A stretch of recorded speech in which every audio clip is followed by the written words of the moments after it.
Bonjour à tous, merci d'être venus aujourd'hui au Cercle national des armées pour cette table ronde sur la souveraineté énergétique et qui est organisée par le magazine Transition et Énergie. J'aurai l'occasion de vous en reparler. Avant de vous présenter l'équipe de Transition et Énergie et cette table ronde d'aujourd'hui, je voulais vous raconter une petite anecdote. Hier soir, j'ai un cousin par alliance qui m'appelle, qui est devenu adjoint au maire d'une commune en Bretagne de 5000 habitants.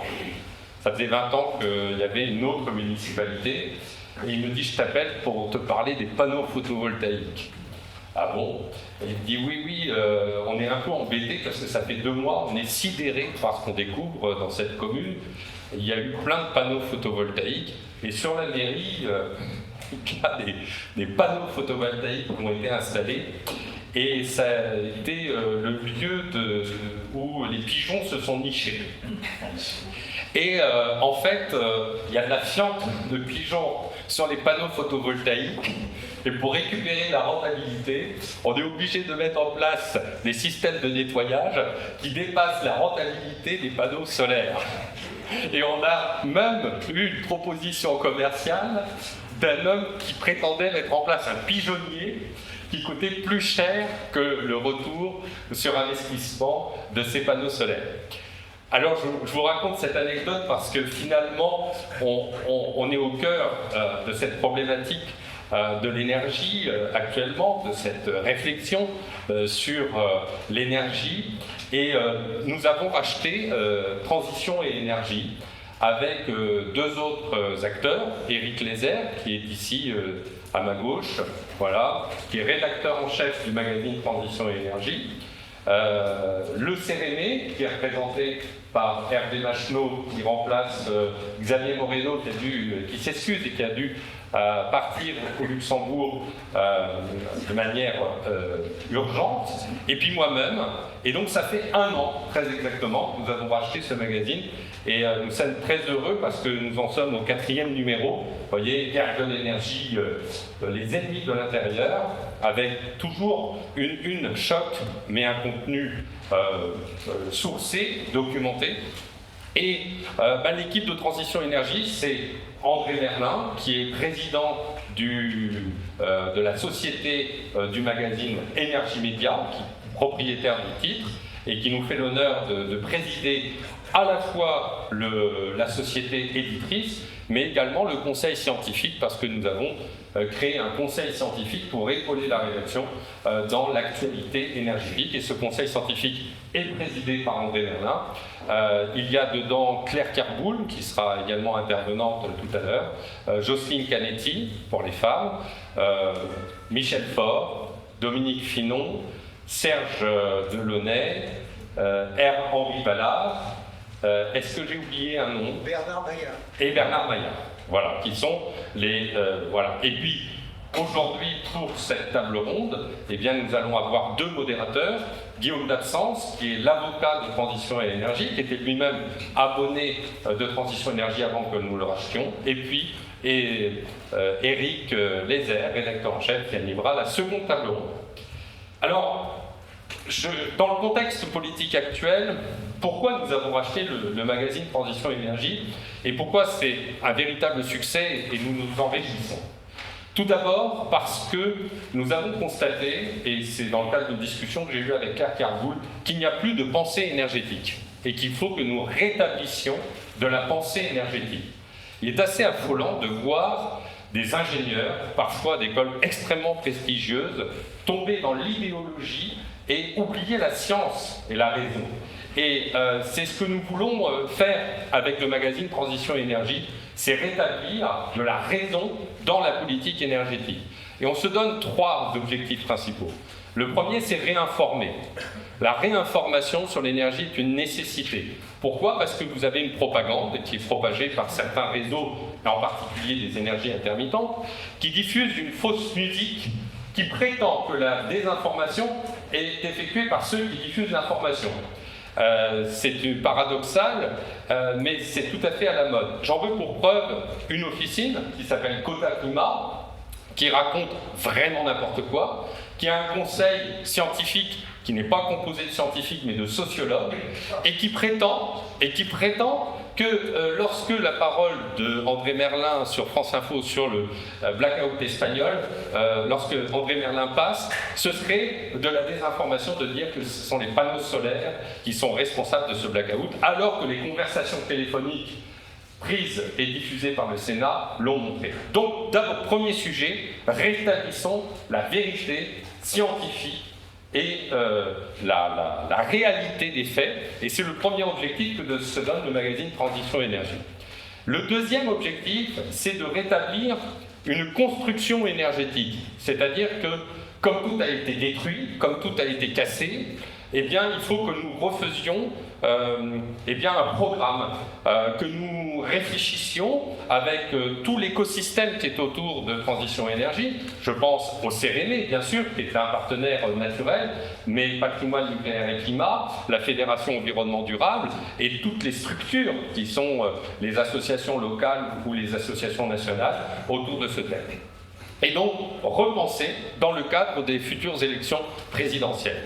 Et puis, dernier point, l'influence auprès des partis politiques, parce que force est de constater que malheureusement, le niveau de nos élus et de nos gouvernants est de plus en plus bas, et que peut-être aussi parce qu'ils sont débordés de boulot ou qu'on les attire vers des propos ou des choses sans intérêt, mais il y a un véritable enjeu d'influence des partis politiques et des futurs gouvernements. Quand vous voyez qu'Édouard Philippe vient de dire que le nucléaire était dangereux et qu'il fallait à nouveau développer les énergies renouvelables, je crois qu'il n'a pas encore répondu ou pris en acte de la crise des Gilets jaunes. Eh bien, dans ce contexte du magazine Transition, et j'en tiens au but de cette journée, eh bien, nous organisons cette table ronde sur la souveraineté énergétique. Et pourquoi ? Eh bien, parce qu'on a la guerre en Ukraine, on a la guerre en Iran, qui nous rappelle à quel point la souveraineté énergétique est un enjeu déterminant pour notre pays. Comment rétablir notre souveraineté à l'heure où le président de la République précise que ça a été une erreur l'éolien en mer compte tenu de son tarif, et en même temps, la Commission de régulation de l'énergie qui annonce un appel d'offres de 10 gigawatts qui représente 1000 éoliennes en mer à 2 mois des élections présidentielles en février. Ce passage en force est inacceptable à l'heure où EDF a publié son rapport sur les modulations des réacteurs nucléaires du fait de cette intermittence. Donc, je crois qu'il est absolument nécessaire aujourd'hui, nos échanges seront enregistrés et diffusés à nos abonnés, à nos 8500 abonnés de notre newsletter, et qui comprennent nos abonnés au magazine, il est absolument nécessaire de refaire le point et de poser les bases de ce que représente la souveraineté énergétique.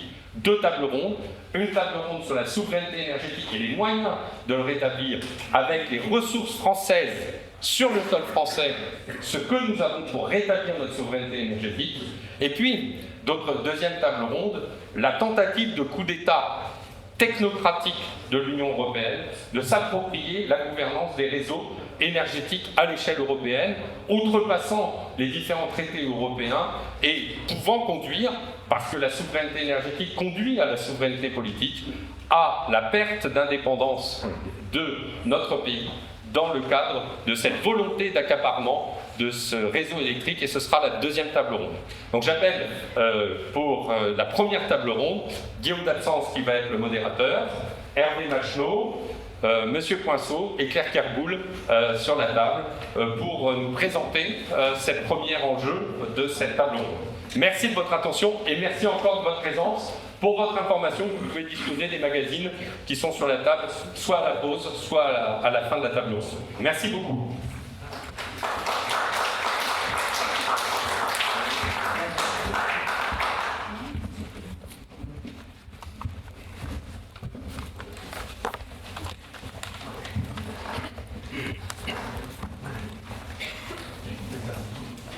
Eh bien, merci beaucoup, Fabien, de nous passer le micro et de nous laisser la parole pour cette première table ronde sur une question essentielle. Essentielle qui va nous occuper, devrait occuper, j'allais dire, les échéances futures, puisque nous rentrons en période électorale.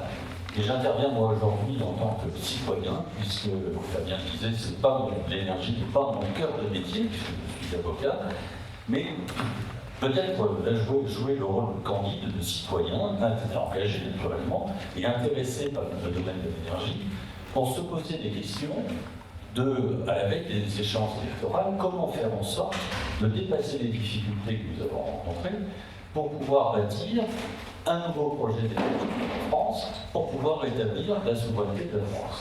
Alors nous sommes aujourd'hui le 16 juin, anniversaire, nous célébrerons dans quelques jours le 18 juin. La question que peut-être nous poserons serait de savoir si, au travers de la politique énergétique qui a été mise en place ces dernières années, qui a été tant décriée notamment par le magazine, si la France a peut-être perdu une bataille et si elle n'a pas perdu la guerre. Alors pour réfléchir à ces différents sujets aujourd'hui, nous aurons trois intervenants. Hervé Macheneau d'abord.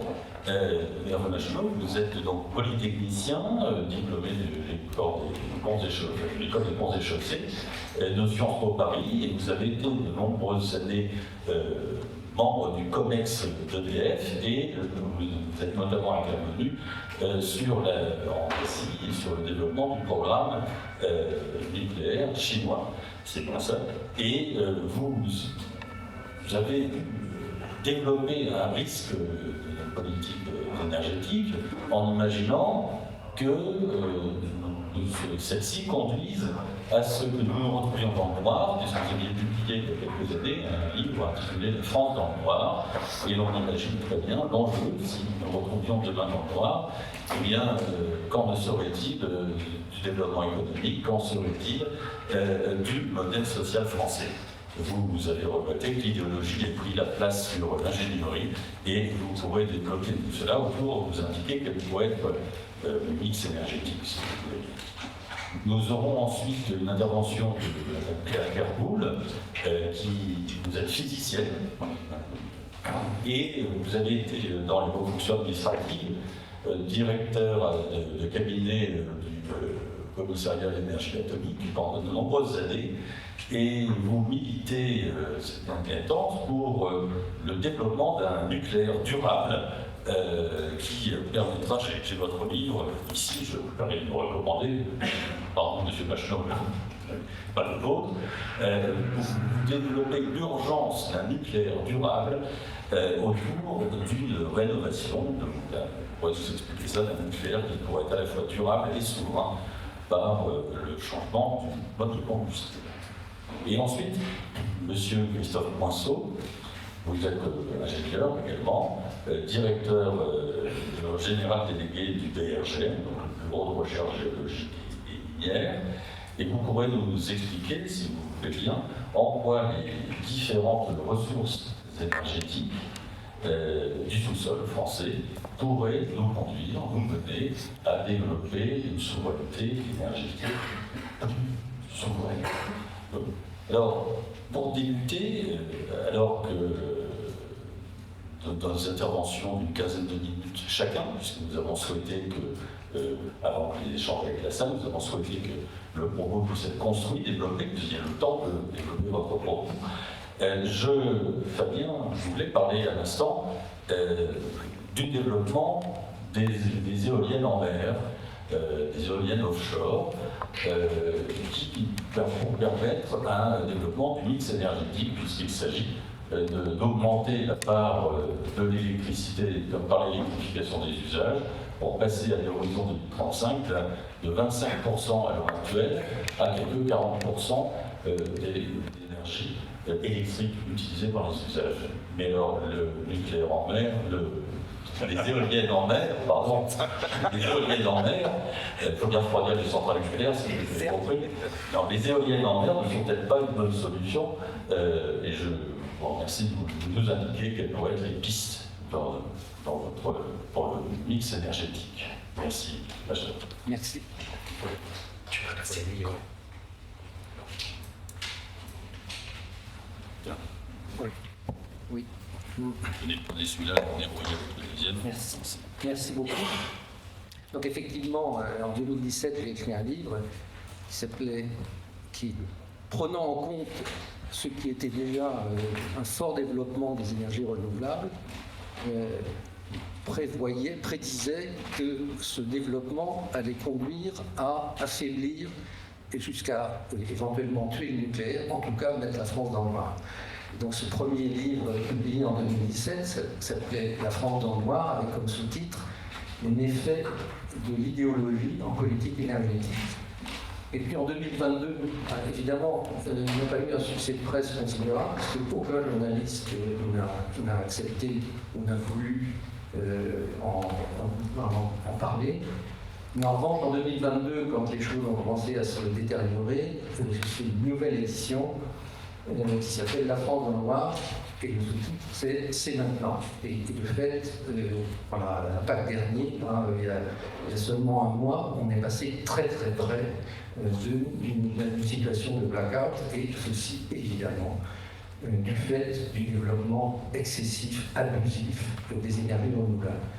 Alors pour partir d'un constat, alors évidemment tout le monde sait ici, et je ne vais pas insister sur le sujet, l'énergie électrique n'est pas stockable sauf en très petite quantité pour des durées très courtes, et par conséquent il faut produire à l'instant T la puissance dont on a besoin, dont la consommation a besoin. Et ceci constamment, c'est pas... André Merlin, c'est un grand spécialiste de la question, mais enfin, tout le monde sait que c'est instantanément qu'il faut ajuster la production à la demande d'électricité. Quand un train démarre, il faut mettre en face la production qui est nécessaire.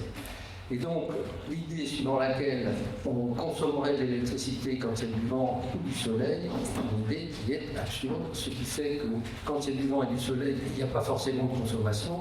On arrive aujourd'hui à des situations dans lesquelles il y a un débordement d'électricité en Europe, parce qu'en fait, en plus, il y a une forme d'uniformité, il n'y a pas de foisonnement en Europe, donc il y a une haute pression sur l'Europe, toute l'Europe est en pression, il n'y a pas de vent, et quand il y a du soleil en Europe, toute l'Europe a du soleil, et par conséquent, on atteint aujourd'hui presque 10%, on atteindra probablement cette année 10% du temps où l'électricité est négative. Pourquoi? Parce qu'on ne peut pas arrêter les centrales nucléaires pour les faire redémarrer 2 heures après, et par conséquent, les producteurs d'énergie dite pilotable sont obligés de payer pour qu'on leur prenne leur électricité. On a atteint 500 € par mégawattheure il y a assez peu de temps, ces jours-ci. Et donc, le développement aujourd'hui, il y a presque, il doit y avoir 70 gigawatts de renouvelables en France, il y en a près de 200 en Allemagne, et donc quand il y a du vent et du soleil, on est submergé. Pour donner un ordre de grandeur à propos de souveraineté, en France, on a produit cette année 450 TWh d'électricité. Sur ces 407 TWh, on en a exporté 100, à peu près 89. La totalité de la production des énergies renouvelables, c'est 77 TWh. C'est-à-dire qu'on produit, on exporte plus que ce que le renouvelable intermittent, donc le vent et le soleil, ne produisent. Donc c'est la preuve que c'est totalement inutile. Par ailleurs, c'est vrai que aujourd'hui la consommation est à peu près stable en France depuis des années, et EDF, avec son parc nucléaire et hydraulique, a largement les moyens de couvrir l'ensemble des besoins de la consommation française à un coût qui est constant, parce que le coût du nucléaire est pratiquement constant, et le coût de l'hydraulique l'est. Donc l'augmentation du coût de l'électricité est entièrement due au développement des énergies renouvelables et à un certain nombre de phénomènes comme la REN et des organisations soi-disant de complaisance vis-à-vis, ou de compliance, je ne sais pas comment il faut dire, vis-à-vis de la Commission européenne. Donc, Le CNE, depuis 2000, donc c'est un think tank qui essaye de réfléchir d'une façon raisonnable sur l'énergie et donc a pris d'une certaine manière fait et cause pour défendre une énergie pilotable, souveraine et économique. Je rappelle que l'électricité produite par EDF, le prix de vente a baissé constamment de 1980 à 2005. Et depuis qu'on développe les énergies renouvelables, il n'a fait qu'augmenter, et depuis 2010, il a doublé. Et donc, le CNE a comme objectif d'essayer de présenter des scénarios de production d'électricité, de mix électrique, qui soit à la fois raisonnable et qui répondent aux critères que je viens de dire. Et donc, en 2023, on a fait un premier scénario qui concluait au fait que si on arrêtait le renouvelable, le coût pour la collectivité par rapport au scénario de RTE représenterait une économie de 300 milliards. On vient, comme le RTE a pris en compte un certain nombre d'évolutions, et en particulier la durée de vie du nucléaire existant et le développement d'un programme nucléaire, etc., ils sont en train de refaire ce qu'ils appellent futur énergétique 2050, donc de nouveaux scénarios. Et donc on a décidé, le CNE a décidé de faire en parallèle un nouveau scénario pour montrer un scénario qui se base sur les éléments que je viens de dire. Et donc on a commencé à faire une analyse de la consommation, des prévisions de consommation. Bon, je vais passer très vite là-dessus, mais disons qu'on prévoit pour 2035 550 TWh, c'est déjà pas mal, parce qu'on imagine on concède, j'allais dire, qu'il va y avoir un certain développement de l'industrie, un certain développement de la production d'hydrogène, un certain développement des véhicules électriques, c'est plus vraisemblable, et un certain développement du captage du CO2. Tout ça conduirait effectivement à 550 TWh en 2035 et 750 en 2050, 820 en 2060. Et donc, avec une industrie qui passerait de 100 TWh aujourd'hui à 200 en 2050, ce qui est évidemment une hypothèse assez favorable. Mais l'important, et c'est ce qu'on voudrait démontrer, c'est que parler en térawattheure, au fond, ça n'a aucun sens. L'électricité, ce n'est pas un lac, c'est un flux. Et donc, ce qui compte, c'est le besoin à la pointe. Et donc on va partir, contrairement à ce que fait RTE, on va partir des besoins à la pointe. Et donc à la pointe, en 2025, on a besoin de 80 gigawatts, et au minimum 30. À la pointe, en 2050, de 109 gigawatts, et en 2060, de 120 gigawatts. Alors comment est-ce qu'on répond à cette pointe? Il est clair que quand on fait des hypothèses raisonnables, il n'y a pas, pratiquement pas, c'est négligeable, de renouvelables intermittents pour couvrir la pointe. Et donc il faut la couvrir avec les éléments pilotables, c'est-à-dire le nucléaire, l'hydraulique et le gaz. Alors le gaz, il est ce qu'on veut, il est propre ou il n'est pas propre, peu importe. Les Allemands sont en train de construire à tour de bras des cycles combinés à gaz. La question, évidemment, c'est... mais de toute façon, ce gaz-là sera indispensable pour couvrir la pointe. On ne va pas construire des centrales nucléaires pour fonctionner pendant 3 semaines par an. Et donc, comment est-ce qu'on produit ça? Les hypothèses qu'on a prises, c'est qu'on va porter l'ensemble du parc nucléaire existant à une durée de vie de 80 ans. Ceci paraît aujourd'hui, il y a 3 ans, parler de 60 ans paraissait scandaleux. Aujourd'hui, nous, on dit que 80 ans, c'est vraisemblable. Et d'ailleurs, ça n'est ni le directeur de l'ANSR la SNR ni les dirigeants d'EDF qui disent le contraire. 80 ans, c'est parfaitement accessible pour l'ensemble du parc. Aujourd'hui, on a fait à 40 ans un grand carénage qui comporte une somme de travaux considérables liés à la mise au niveau dit de génération 3 du parc ancien, plus les mesures post-Fukushima. L'ensemble de ces travaux n'ont représenté qu'à peu près 55 milliards de coûts, c'est-à-dire moins de 1000 € par mégawatt installé. Il n'y a aucun investissement qui soit aussi rentable que celui-là, et il n'y a aucune chance qu'aucune des prochaines décennales n'atteigne ces niveaux de coûts et de travaux. Donc, cette hypothèse, nous la prenons et nous la défendons. Ensuite, le programme nouveau nucléaire.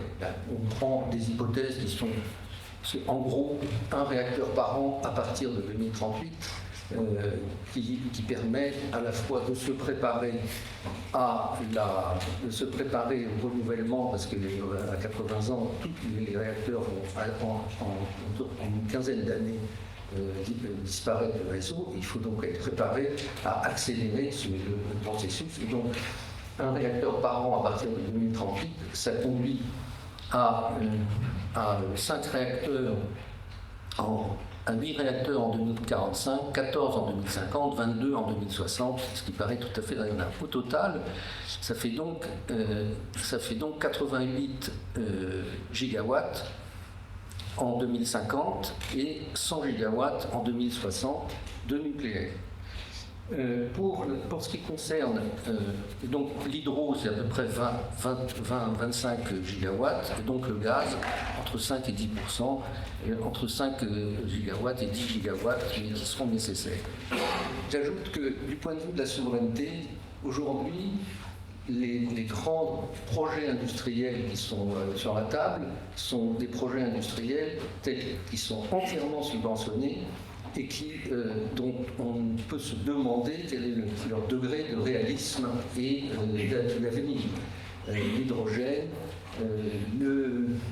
les batteries, les panneaux solaires, enfin, je veux dire, aujourd'hui, ce qui est engagé est vraisemblablement pour une grande part de l'argent qui est sans véritable potentiel industriel. En revanche, relancer un programme industriel avec des industriels français, comme c'est le cas aujourd'hui, avec l'ensemble du tissu industriel français qui est regroupé dans le GIFEN, le groupement industriel français de l'énergie nucléaire, et avec une occasion sans précédent de redonner du souffle à une industrie française. Alors, les conclusions de ce rapport, alors en fait, elles ne sont pas complètement finalisées parce que on a pris dans une première étape en compte les projets engagés, les projets dits engagés, ce qui nous conduit à une couverture, mais aussi une hypothèse dans laquelle le nucléaire serait appelé le premier. Donc c'est une hypothèse qui est beaucoup plus favorable que la situation actuelle, mais dans laquelle il y a encore un assez fort développement, ce qui est engagé, un assez fort développement de renouvelables. Et on arrive dans ces conditions à une production d'hydrogène, une production d'électricité aux 3/4 par le nucléaire en 2035 et en 2050, et seulement 15% de l'énergie produite par le renouvelable en 2035 et 17% en 2025. Or, le modèle conduit à une surcapacité de production, un surplus productible qui est supérieur à 200 TWh en 2035 et à 160 TWh en 2060. Et donc c'est la preuve par 9 que tout le renouvelable qu'on développe ne sert strictement à rien. Et aujourd'hui, en prenant cette hypothèse de développement engagé du renouvelable, Par conséquent, en prenant comme hypothèse le coût correspondant à ce développement, c'est-à-dire quand même plusieurs centaines de milliards, 250 milliards d'ici 2050 de renouvelables en investissement, le coût du programme, y compris ce développement de renouvelables, c'est 350 milliards de moins que le scénario N3 de RTE. Et donc, on va refaire l'exercice en supprimant, voire comme référence, puisqu'on sait qu'avec le purement pilotable, on est capable de couvrir non seulement la pointe, mais aussi la demande en terawattheure, la demande en énergie. On va faire un scénario à partir du purement pilotable, et on verra qu'on atteindra probablement 400 ou 500 milliards de différence avec le scénario N3. Voilà ce que coûte à la France cette folie du développement de renouvelables. Et donc, à la France, et quand on dit à la France, je vois bien à quelle France il s'agit des consommateurs et des contribuables.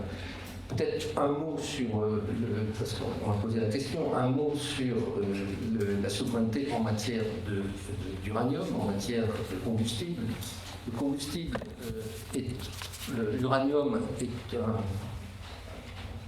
produit qui est extrêmement présent dans le monde. Il y a aujourd'hui, au rythme où on utilise 122 ans de réserve raisonnablement admise de consommation d'uranium. Bien sûr, ça va se développer, mais on en trouve beaucoup, il y en a énormément, d'une façon très dispersée dans l'ensemble de l'univers, et ça représente en tout que quelques pourcents, l'uranium naturel ne représente que quelques pourcents du coût de la production d'électricité. Et par conséquent, après, bien sûr, pour prendre du nucléaire durable, il y a évidemment le passage par la surgénération, c'est quelqu'un d'autre qui va vous en parler.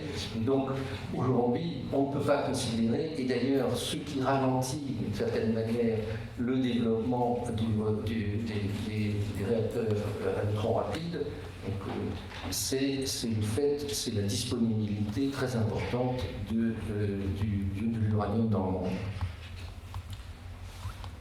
Alors, merci beaucoup, Monsieur Macheneau, pour ces propos et pour la transition que vous avez d'ores et déjà effectuée vers le propos de Claire Ferboul sur le nucléaire durable. Mais je voudrais retenir aussi de l'horizon positif que vous nous avez donné. Si nous avons une surcapacité, ce sera un surplus d'énergie peut-être pour la réindustrialisation de la France et le développement notamment d'intelligence artificielle. On aura peut-être l'occasion d'y revenir. Alors la transition a déjà été faite vers le propos de Claire Ferboul sur le nucléaire durable, mais je voudrais commencer par peut-être un petit paradoxe ou une mise au point nécessaire, puisque des hommes politiques de premier plan indique que le nucléaire serait dangereux. Alors qu'en pensez le nucléaire est-il dangereux ou peut-il être durable? Merci. Si vous permettez, je vais être debout parce que comme je suis petite, voilà, ce sera un meilleur contact avec vous tous. Il est dangereux pour les gens qui ne le connaissent pas et il est durable, il peut être durable, c'est ce dont je vais parler. Donc bonjour à tous, je voulais juste en préambule dire que je n'appartiens plus à la filière nucléaire, je ne suis pas financée par elle. J'ai quitté le CEA il y a 7 ans quand il a été décidé d'arrêter les programmes de R&D nucléaire et notamment le projet Astrid. Et j'ai considéré que c'était tellement important que je devais reprendre ma liberté de parole. Voilà ce que j'ai fait et je suis devant vous, j'ai cet honneur aujourd'hui. Alors je pense que à peu près tous ici nous sommes convaincus que l'énergie nucléaire est indispensable pour assurer l'avenir.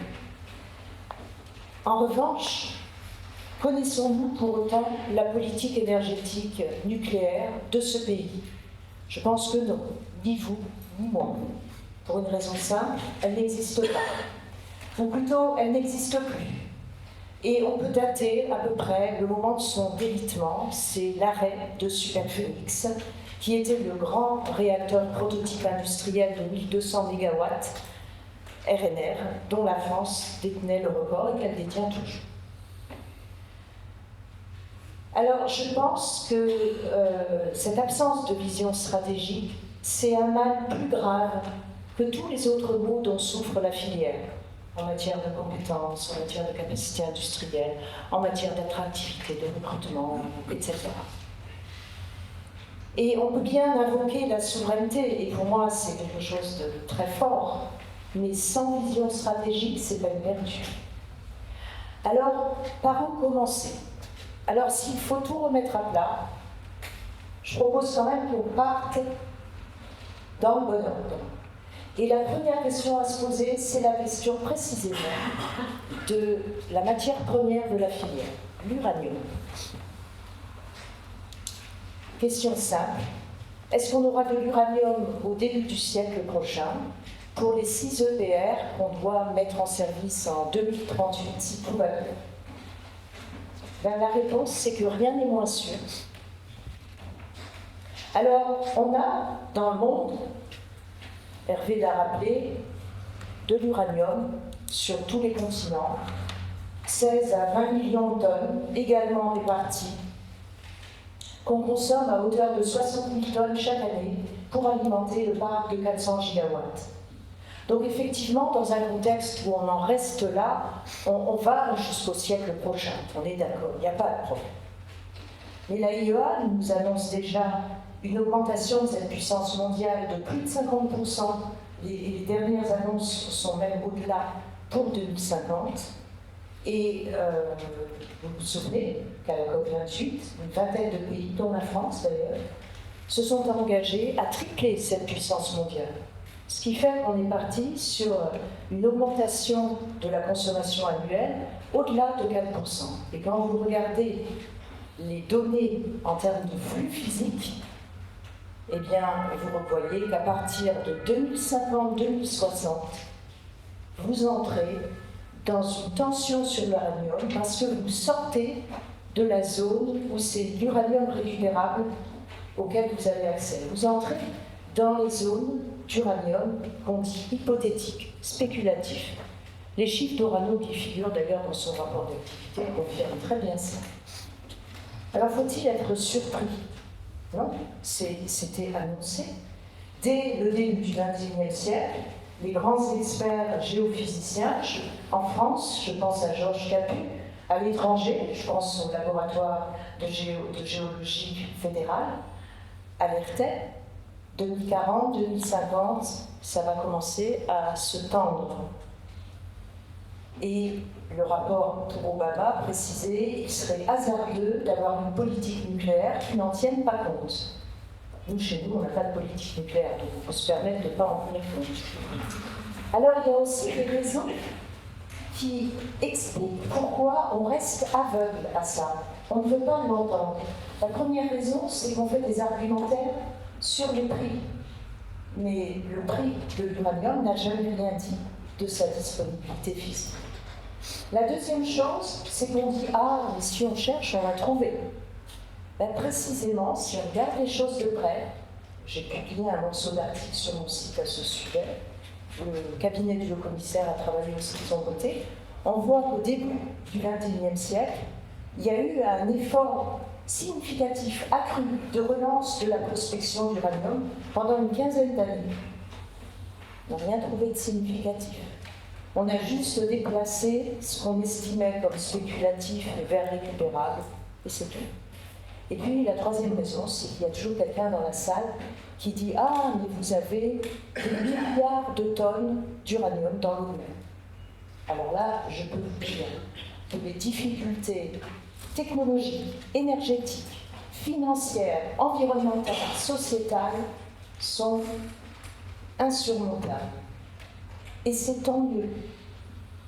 C'est tant mieux parce qu'on sait faire autrement que ce gaspillage effroyable. On sait le faire en fait depuis la découverte de la fission nucléaire en 1939. On découvre la fission nucléaire en janvier 1939 et quelques mois plus tard, Bohr nous explique que dans l'uranium, ce qui fissionne, c'est l'uranium-235, c'est pas l'uranium-238. Or, cet uranium-235, sur lequel on a bâti toute notre électronucléaire dans le monde entier, il est présent à moins de 1% dans le minerai. Donc, en fait, on le consomme très vite. Il reste 99,3% de matière, qui est l'uranium-238. Et Bohr, dans le même article, nous explique que, à condition d'utiliser non pas des neutrons lents, comme on le fait avec un noyau fissile comme l'uranium, mais des neutrons rapides, eh bien, on peut fissionner l'uranium-238 parce qu'on est capable de vaincre la barrière de fission de ce noyau très cohésif qui est lié au nombre pair de composants qu'il contient. Quand vous avez, ayez toujours ce réflexe, pour éviter qu'on vous raconte n'importe quoi, quand vous voyez passer un noyau avec un nombre pair de composants, il n'est pas fissile. Mais si vous avez des neutrons énergétiques, des neutrons avec une grande vitesse, eh bien vous pouvez fissionner ce noyau. Et quand bien même vous n'y arrivez pas, le gros noyau d'uranium-238 capture le neutron, c'est ce qu'il aime faire, c'est la version privilégiée de l'interaction, et il devient le plutonium-239. C'est d'ailleurs ce que Bohr laissait entendre dans son article, qui a fait immédiatement le tour du monde. C'est dans Nature, vous pouvez le retrouver dans l'été 1930.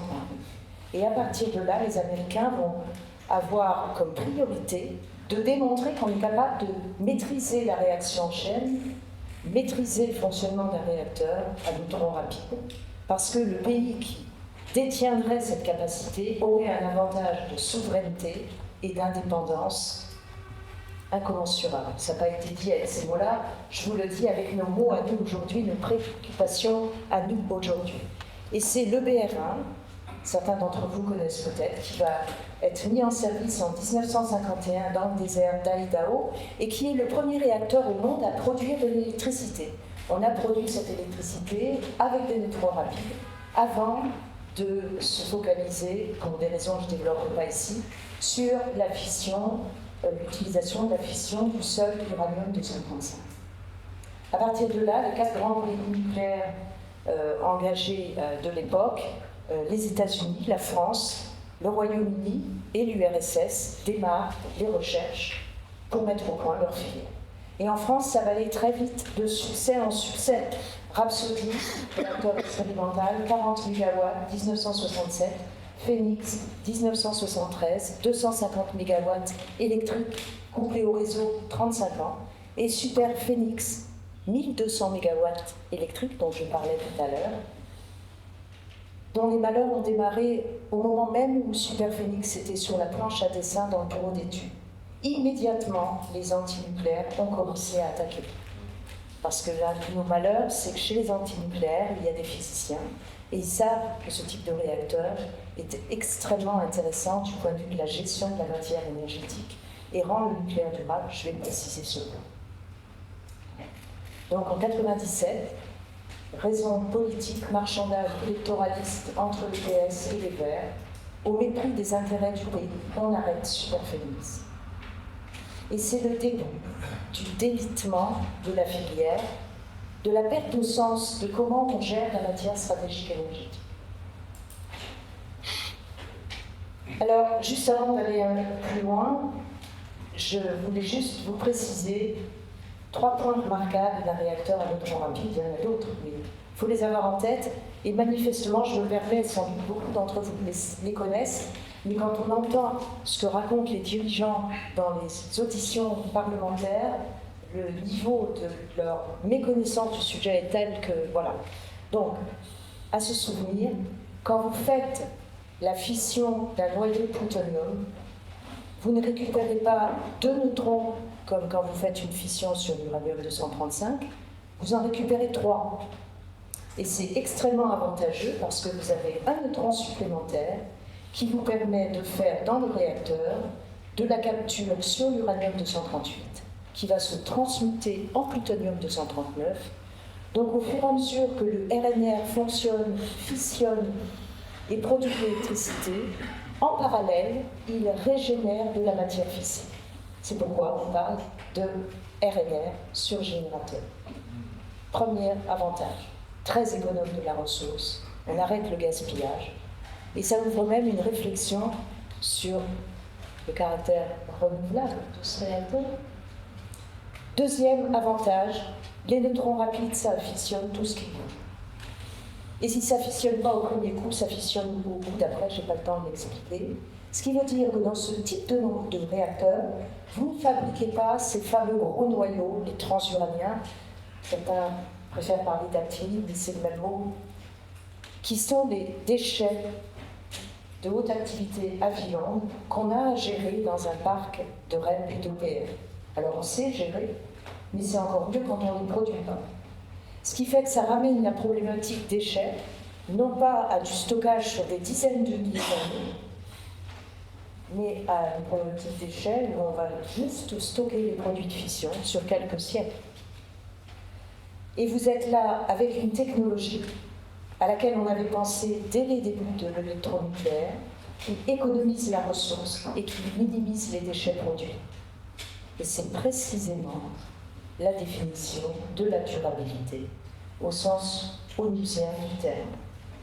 Voilà, c'est durable. Retenez, c'est vraiment, on est économe sur la ressource et on minimise les déchets.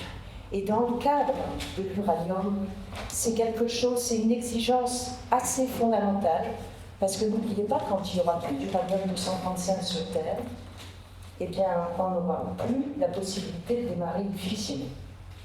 Le plutonium 239, sa période radioactive, c'est 24 000 ans. Il y a longtemps qu'il a disparu à la surface de la Terre. Donc on ne pourra plus faire de fission nucléaire.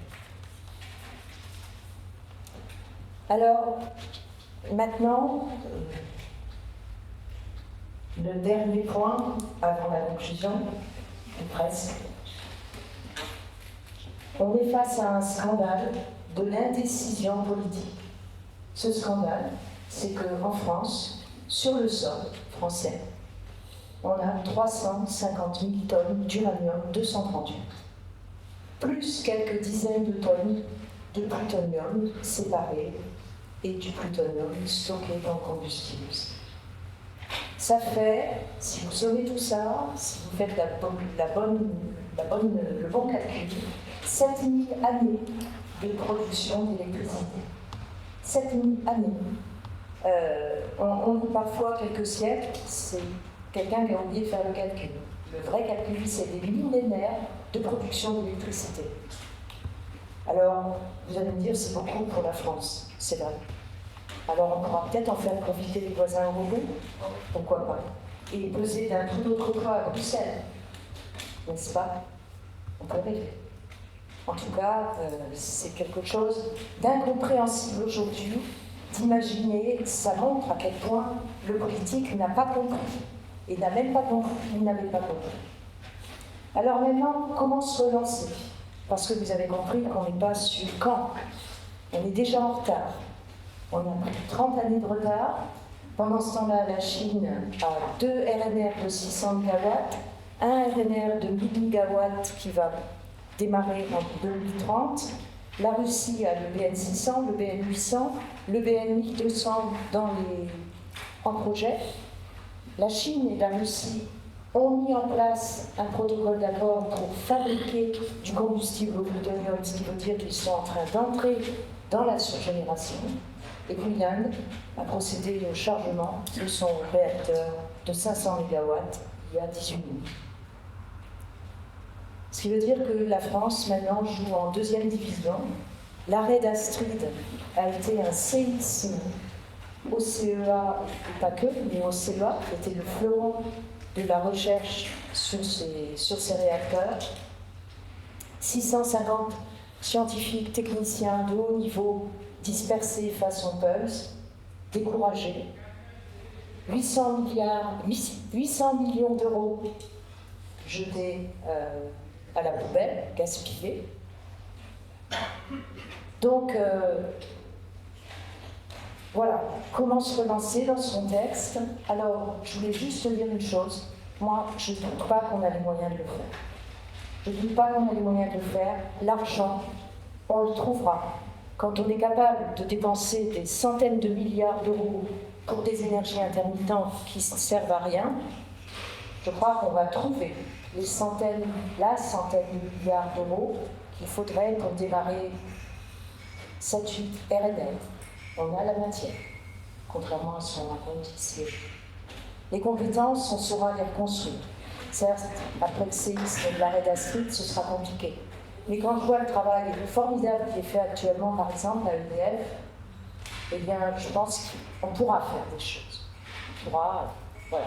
On ira rechercher des gens qui savent, il faudra faire revenir les retraités, il faudra tout recommencer, mais on peut. Le problème, c'est la vision politique, elle est toujours absente. Le courage politique, il n'y en a pas. Et je vais juste vous donner, pour conclure, un signe de cette déroute qui n'en finit pas au sein de nos soi-disant élites. C'est que dans la PPE 3, vous avez d'inscrit page 111, vous pouvez vérifier, le multi-recyclage en REP. Le multi-recyclage en REP, c'est précisément aux antipodes du nucléaire durable. Ça consiste à multi-recycler le plutonium, matière fissile stratégique, dans un réacteur de type REP ou EPR qui n'est absolument pas fait pour ça, puisqu'il est optimisé pour la seule fission de l'uranium-235. Pour le reste, on fait de la capture. Donc à force de cycler le plutonium dans ce réacteur, eh bien, devinez quoi, on envoie le plutonium aux déchets, tout simplement. Donc le multi-recyclage en REP dans la PPE 3, c'est juste un programme d'arrêt du nucléaire qui envoie la matière fissile stratégique aux déchets et qui en plus multiplie les déchets au bout de 10 recyclages d'un facteur 3. Alors, incompétence crasse ou bien succès total des antinucléaires qui sont infiltrés un peu partout, ou bien les deux. Je laisse ça à votre sagacité. Merci beaucoup. Alors, pour notre sagacité, vous l'avez bien nourrie parce que, au-delà de l'appel à lutter contre l'incompétence crasse, je retiens de votre propos un horizon heureux, puisque vous nous annoncez que nous pourrions, et singulièrement la France, disposer d'une énergie abondante pendant plusieurs années. Mais vous soulignez effectivement une résistance face au nucléaire et qui se traduit par la volonté des énergies renouvelables. Et alors, les énergies renouvelables, il est fréquent d'en distinguer deux formes, les intermittentes et les non-intermittentes. Les énergies renouvelables non-intermittentes, il y en a certaines, dans laquelle, si j'ai bien compris, la France est leader par les ressources dont elle pourrait bénéficier, comme notamment l'hydrogène blanc, c'est bien ça, et ou d'autres ressources comme la géothermie, qui ont comme point commun, d'ailleurs comme l'uranium, est une ressource géologique. Et pour nous en parler, je passe la parole à Christophe Poinceau, directeur général délégué du BRGM. Merci beaucoup. Alors si je peux me permettre juste une petite précision pour vous dire d'où je parle, parce que effectivement je suis actuellement au BRGM, mais c'est loin d'être représenter l'ensemble de ce que j'ai pu faire, parce qu'en fait j'ai travaillé 25 ans dans le CEA, sur le nucléaire, sur la partie cycle, donc complémentaire des sujets réacteurs que je vous ai présentés.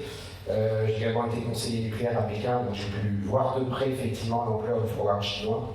Et puis je suis actuellement également vice-président du pôle énergie de l'Académie des technologies. Donc à ce titre, on est amené à se positionner sur un certain nombre de documents, l'un d'entre eux étant la PPE 3. Et puis je suis membre de la Commission nationale d'évaluation sur les travaux et recherches sur les matières et déchets radioactifs, donc qui rend annuellement un rapport au Parlement sur l'ensemble finalement dorénavant de la politique nucléaire. D'ailleurs, notre rapport sera remis dans 15 jours. Donc voilà, donc, un sujet qui va bien au-delà de la seule question des ressources. Alors, le sous-sol, effectivement, comme j'ai coutume de le dire, c'est un peu l'impensé de la transition énergétique, l'impensé de notre réflexion globale commune, dans la mesure où, si je peux me permettre cette boutade, en fait, tout ce qu'on ne cultive pas ou qu'on ne cueille pas vient du sous-sol. Et donc ça fait beaucoup quand même. Ça fait beaucoup, et en fait, quand on réfléchit à nos systèmes énergétiques, à nos mix énergétiques, on ne peut pas le faire sans se poser la question effectivement des ressources. Ça vient d'être fait avec brio sur l'uranium, mais au-delà de ça, de l'ensemble des matières dont on va avoir besoin pour construire nos infrastructures, construire nos systèmes.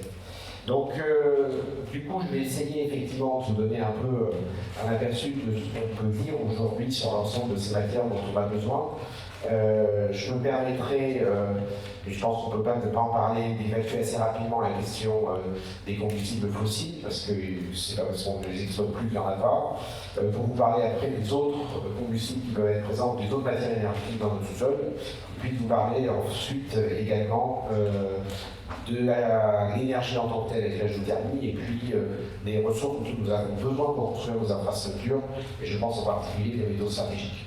Alors, premier point, et encore une fois, je serai très bref sur le sujet, mais pour vous rappeler que, effectivement, notre sous-sol n'est pas dépourvu de ressources. Vous allez voir que ça va être un peu le leitmotiv dans l'ensemble de mon intervention, y compris sur la question donc, des combustibles fossiles. Alors, certes, ce sont des émetteurs avec gaz à effet de serre, et on doit s'en défaire le plus rapidement possible dans une logique de transition énergétique et de préservation du climat. Néanmoins, je dirais, il faut avoir en tête qu'aujourd'hui, on continue à consommer notamment un certain nombre de pétrole et de gaz, et qu'on a en particulier des ressources de cycle qui sont encore présentes. Je pense d'une part ce qu'on appelle le gaz de couche et le gaz de mine. Alors, le gaz de mine, aujourd'hui, il est exploité, pas totalement, mais pour partie, et avec des ambitions de l'exploiter totalement. Le gaz de couche, il est présent dans les couches de charbon de départ à ce jour, et des travaux sur le sujet. Puis après, on a le fameux gaz de schiste, qui est également présent sur une partie du territoire français. Ça resterait à préciser si un jour il y a des velléités d'exploiter plus loin. Mais enfin, typiquement sur le bassin parisien et le sud-est, le site il y a des réserves assez conséquentes. Les estimations très grossières, je dirais, qui avaient été faites à l'époque où le sujet n'était pas tabou, étaient au moins 50 ans de consommation présente dans notre sous-sol. Alors pourquoi je mentionne ça? C'est parce qu'en fait, aujourd'hui, vous savez qu'on importe plein de gaz. On importe du gaz américain. En fait, le gaz américain qu'on importe, c'est du gaz de schiste. Donc le fameux gaz de schiste qui, chez nous, on a décidé de ne pas s'en occuper, de ne pas le valoriser. Finalement, on achète la même chose, mais sur les marchés internationaux, avec évidemment un impact en termes de souveraineté et un impact financier qui est majeur, sans parler de l'impact climatique, dans la mesure où ce gaz, du coup, il faut d'abord le liquéfier, puis après le gazéifier. Ce n'est pas pour améliorer l'efficacité énergétique de l'ensemble. Donc ça, c'est sur la partie, encore une fois, je dis que je serai très bref sur le sujet, mais pour vous dire que si un jour la question devait se poser, notre sous-sol n'est pas dépourvu de combustibles fossiles. Alors deuxième point, et c'est un sujet qui fait beaucoup de l'actualité ou des médias, le fameux hydrogène naturel, l'hydrogène blanc, qui fait briller les yeux de beaucoup d'investisseurs, sans doute un peu trop rapidement. Alors, d'où vient cet hydrogène? D'abord, la première chose, le fait qu'il y ait de l'hydrogène dans le sous-sol, sans aucun cas de découverte nouvelle. Les géologues savent ça de longue date. Cet hydrogène est produit soit par la dégradation de molécules d'eau sous l'effet d'un rayonnement radioactif, parce qu'il y a des atomes d'uranium ou de thorium qui sont en voisinage. Il est produit aussi parce qu'il y a une oxydation par l'oxygène qui descend par les ondes qui s'infiltrent de matériaux réduits qui contiennent du fer-2, et donc quand ce fer s'oxyde, ça va libérer de l'hydrogène. Alors du coup, ça c'est particulièrement vrai dans des roches où on a beaucoup de minéraux de ce type-là, et c'est ce qu'on appelle des roches profondes, des roches mantéliques. En particulier là où on a des restes de croûte océanique, on va trouver ça plutôt dans des chaînes de montagnes présentes ou anciennes, plutôt dans des zones où on a ces couches océaniques qui ont été remontées proche de la surface. Et puis on peut avoir aussi, mais c'est plus anecdotique, du dégazage volcanique le long de grandes failles. Donc tout ça fait qu'aujourd'hui, on sait effectivement sur cette base-là dire quelles sont les zones dans lesquelles on a des chances de trouver peut-être de cet hydrogène.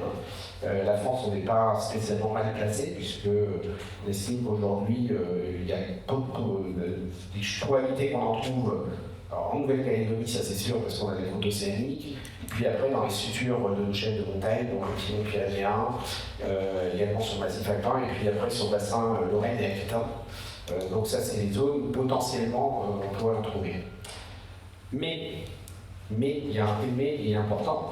Le premier, c'est pour dire que, en fait, c'est pas parce qu'on mesure de l'hydrogène que c'est une ressource. Et effectivement, aujourd'hui, toutes les annonces que vous pouvez voir dans les journaux, c'est tel opérateur, tel explorateur, telle entreprise qui a été mesurée des concentrations d'hydrogène dissous dans l'eau à 30 mètres de profondeur et qui calme qu'il y avait 50% d'hydrogène. C'est possible que ça soit vrai, effectivement, sur que les mesures soient bien faites, mais encore faut-il qu'on sache récupérer cet hydrogène, remonter à la surface. L'hydrogène, je vous apprends rien en disant c'est extrêmement mobile, c'est extrêmement réactif. L'atome d'oxygène, par exemple, on aura plus d'hydrogène. Encore faut-il que cet hydrogène que le cas échéant récupéré se renouvelle, qu'il y ait une vraie ressource renouvelable, ou alors qu'il y ait une poche avec un stock. Enfin bref, tout ça pour dire qu'aujourd'hui, entre avoir mesuré de l'hydrogène à 3 mètres de profondeur et avoir une exploitation d'hydrogène qui permette d'alimenter un système industriel, vous voyez bien qu'il y a encore un chemin assez conséquent qui mérite d'être instruit, ça c'est évident. Je ne suis pas en train de vous dire qu'il faut jeter l'hydrogène par la fenêtre, mais voilà, ça va mériter encore beaucoup de travaux de recherche et la France là-dessus est assez dynamique et ça me paraît une bonne chose. Et je terminerai en disant qu'à ce jour, en fait, il n'y a vraiment qu'un seul endroit dans lequel cet hydrogène-là est exploité, c'est au Mali. Sauf qu'au Mali, il y a eu un puits qui a été foré, dans lequel ils ont trouvé 98% d'hydrogène, et ça sert à alimenter un petit village au Mali. Et à ce jour, la seule valorisation réelle d'un hydrogène profond, ça s'arrête là. Donc le reste, c'est du prospectif. Encore une fois, c'est intéressant, il faut investir dessus. Et c'est pas ça qui va résoudre le problème en 2030. Donc voilà pour les ressources, je dirais, en termes de matière énergétique du sous-sol, sachant qu'à ça, il faut rajouter évidemment ce qui a été dit précédemment par l'uranium, mais je ne vais pas doubler ce qu'a raconté très bien Claire juste avant. Alors deuxième chose dans le sous-sol, c'est qu'on a de l'énergie aussi directement, à savoir de la chaleur, ou à savoir un minima, un milieu qui est toujours à la même température, quelle que soit la météo et les aléas divers et variés qu'il peut y avoir. Donc tout ça, c'est la base pour ce qu'on appelle la géothermie. En fait, ce que je devrais dire les géothermies, parce que nous avons plusieurs types de géothermie. Alors, la première d'entre elles, c'est la géothermie de surface. Surface, moins de 100 mètres de profondeur, ça peut être quelques mètres, ça peut être quelques dizaines de mètres, ça va dépendre de la géologie.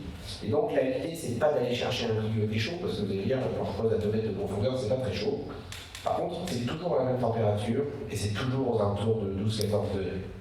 Et donc, en fait, si vous couplez là-dessus une pompe à chaleur, vous êtes dans l'optimum du fonctionnement de la pompe à chaleur, et vous pouvez là-dessus faire fonctionner cette pompe à chaleur soit en chaud, soit en froid, soit vous êtes en été ou en hiver, avec un optimum de rendement, sans impact finalement de la météo extérieure. Donc vous pouvez avoir un pic de canicule ou un froid polaire, finalement le pompe à chaleur fonctionnera aussi bien, et vous n'aurez pas du tout ces problèmes de pic de consommation qu'on peut avoir sur les pompes à chaleur qui fonctionnent à l'air. Donc ça, c'est ce qu'on appelle la géothermie de surface.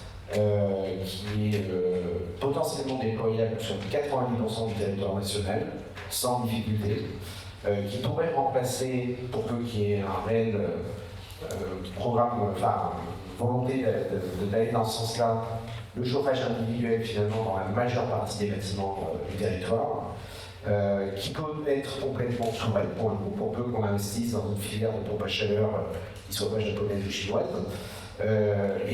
Donc avec des gains évidents en termes d'émissions de CO2, en termes de souveraineté, en termes également de prédictibilité finalement du système, parce que vous décorrélez complètement de la météo. Et par contre avec des freins qui sont importants, c'est pour ça que pour le moment ça ne va pas très vite, qui sont que ça coûte cher un investissement pour faire un forage. Il faut avoir un foreur, d'ailleurs entre parenthèses on a très peu de foreurs en France, hein. Dans une cinquantaine, vous imaginez bien qu'avant de faire tout le territoire, ça va y avoir un petit souci. Et puis, derrière, il faut également réussir à créer donc, une filière industrielle qui n'existe pas. Et par contre, j'ai oublié de dire qu'en termes de coût de fonctionnement, c'est également extrêmement peu important. C'est juste une pompe qui fait circuler l'eau dans un circuit fermé, hein, donc c'est pas grand-chose. Donc la PPE3, malgré tous ses défauts, ça n'est pas le problème, prévoit de déployer 15 à 18 TWh de cette géothermie de ce type-là à l'échéance 2035, sachant qu'on est à 3 aujourd'hui. Donc c'est une accroissance significative. Néanmoins, encore une fois, s'il y avait une volonté politique, on peut mettre un facteur 10 là-dessus, le potentiel il est là. Deuxième géothermie, c'est la géothermie profonde. Profonde, on va aller chercher à entre 1500 et 3000 mètres de profondeur, on va aller chercher de l'eau chaude, on va aller chercher de l'eau à 70-80 degrés pour alimenter les réseaux de chaleur. Les réseaux de chaleur urbains, typiquement, comme il y a beaucoup dans la région parisienne. Ça existe déjà, il y a à peu près 400 000 logements dans la région parisienne qui sont chauffés comme ça. On est d'ailleurs la zone de la plus forte concentration au monde avec ce type de chauffage. Ça s'est beaucoup développé dans les années 70-80, depuis c'est un peu stand-by. Et donc il y a une vraie volonté de réveiller, si je peux me permettre, cette filière, qui pour le coup ne peut pas se déployer sur l'ensemble du territoire. Ça fonctionne sur des grands bassins sédimentaires, donc en gros le bassin parisien, le bassin aquitain avec toute l'agglomération toulousaine, bordelaise, le bassin du sud-est avec toute la zone de Marseille-Fos, etc.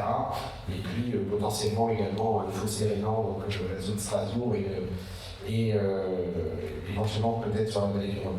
Donc pour le coup, ces investissements sont très importants. Imaginez faire un forage à 1500 ou 2000 mètres de profondeur, c'est plus du tout dans le même challenge. Et puis ça suppose d'avoir un réseau de chaleur derrière, donc là c'est vraiment des investissements collectifs. Et par contre derrière, ça fonctionne effectivement avec une grande efficacité. Là aussi, finalement les coûts de fonctionnement sont assez faibles, parce qu'il faut encore une fois de faire tourner, donc pomper l'eau par un des forages ou par un acheter de l'autre.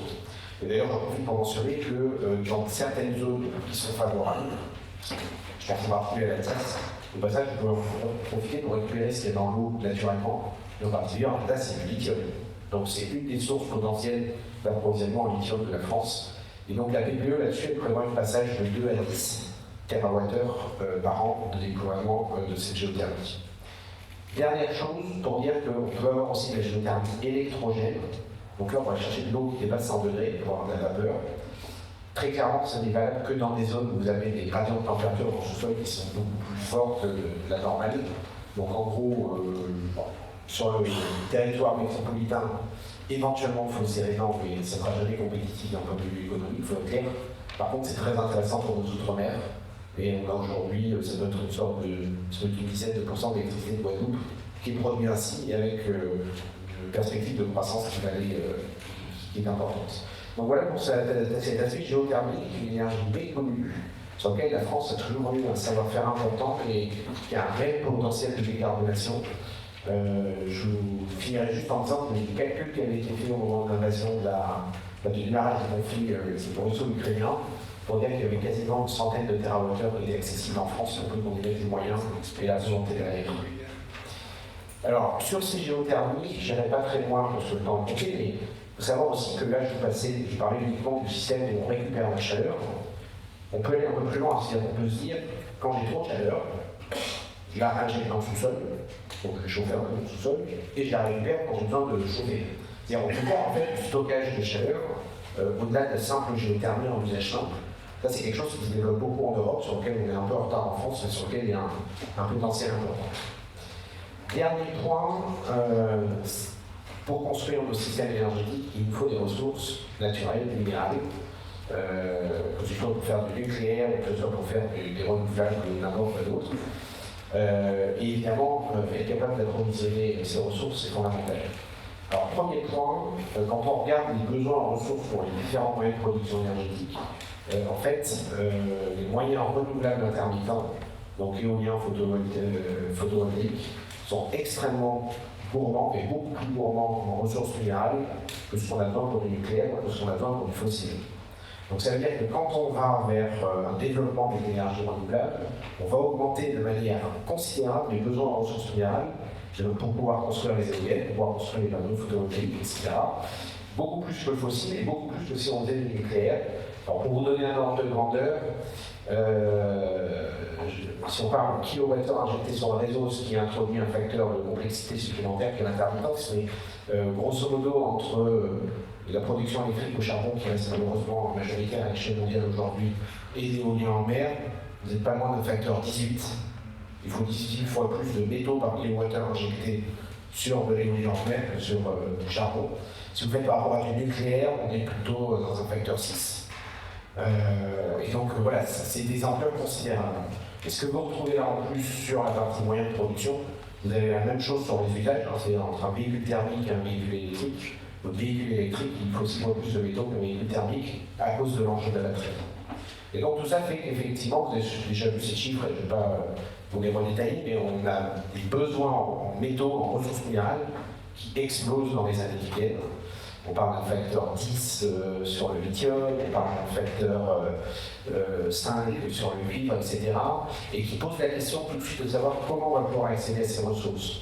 Non pas parce qu'elles ne sont pas disponibles, le sous-sol, autant qu'on le sache, a suffisamment de cuivre, de lithium, etc. pour conduire ces scénarios de transition. Par contre, avoir tout ça d'ici 2035 ou d'ici 2040, c'est juste un rêve. C'est juste un rêve parce que entre le moment où il dit tiens, j'ai vendu une mine, je vais commencer à chercher, et le moment où vous produisez la première tonne de métal, en moyenne à l'échelle mondiale, inutile de vous dire que dans un pays très régulé, c'est plutôt plus que moins, c'est 17 ans. Donc ce qui va se passer entre maintenant et 2040, en termes de production de métaux, c'est déjà écrit. C'est le fruit de ce qu'on a fait ces 17 dernières années. Et ce qu'on fait aujourd'hui comme investissement, on est en train de préparer l'après 2040. Donc tout ça pour dire que la question des métaux, du coup, devient extrêmement stratégique. Parce que tous les scénarios de transition extrêmement rapides qu'on a pu afficher sur la voiture, sur les batteries stationnaires ou pas, sur les éoliennes, etc. Oui, il y a des ressources, sinon on ne le fera pas. Et très clairement, aujourd'hui, on a une question majeure d'accès à ces ressources, d'autant plus que, point supplémentaire qu'il faut avoir en tête, c'est que globalement, il y a un sous-investissement aujourd'hui sur la partie exploration. Parce que si vous avez 1 milliard d'euros à mettre sur la table, c'est pas dans la prospection d'hier que vous allez mieux rentabiliser votre argent. Donc aujourd'hui, tout pousse à ce que le milliard d'euros, il aille plutôt dans un data center ou dans l'IA que sur des ressources minérales. D'autant que je vous rappelle que faire de la mine, faire de l'industrie primaire, faire du raffinage, toujours pas éligible à la taxonomie verte. Donc en plus, vous allez vous faire, je dirais, contester par vos actionnaires si vous avez un fonds d'investissement. Donc tout ça pour dire qu'en fait, il n'y a rien qui pousse à ce qu'on essaie plus de métaux, à ce qu'on en cherche plus, sinon il n'y a aucune raison qu'on ait les ressources pour faire tout ça. Il y a toutes les raisons pour qu'on ait, c'est pas. Et alors là où le jeu se complique, c'est que ça fait maintenant au moins 40 ans, mais mon voisin de gauche qui connaît bien la Chine pourra corriger le cas échéant, que la Chine a bien compris tout le poids qu'allait prendre les métaux dans le monde de demain. Et comme la Chine veut évidemment être au cœur, je dirais, d'un point de vue politique et économique du monde de demain, elle a investi fortement sur ces chaînes de valeur. Et aujourd'hui, sur tous ces métaux stratégiques, en fait, on dépend pieds et poings liés de la Chine. Pour certains, c'est à 100%, les terres rares par exemple, le tungstène, Jarlium, on doit être à 90%, etc. Pour d'autres, on va être un peu moins, mais.